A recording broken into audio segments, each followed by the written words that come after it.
Баршаңызға қайырлы күн қыздар. Бүгін сіздермен пельмен дайындайтын боламыз. Ол үшін менің видеомды соңына дейін көріңіздер. Ең алдымен ыдысымызға жұмыртқамызды, тұзымызды, суымызды құйып, жақсылап араластырып аламыз. Ұнымызды електен өткізіп, қамырымызды илейміз. Қамырымызды қатты да емес, жұмсақ та емес, орташа етіп илеуіміз қажет. Себебі пельменімізді түйген кезде басы жақсы бірігу үшін. Қамырымыздың жақсылап июын қандырып аламыз.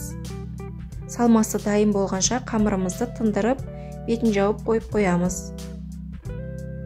Салмасына тартылған ет, пияз, тұз, бұрыш қажет. Басқа да дәмдеуіштер қоссаңыздар болады, ол өз қалауларыңыз бойынша. Салмасын жақсылап араластырып, пельменімізді түйеміз. Мен пельменімізді осындай домалақ формамызбен кесіп алдым.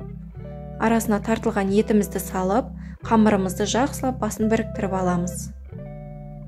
Қамырымыздың басын жақсылап біріктіруіміз қажет, суға салған кезде ашылып кетпеу үшін. Подливімізді дайындаймыз. Майымызды құйып, пиязымызды қуырып, үстінен теркадан өткен сәбізімізді салып қуырып аламыз.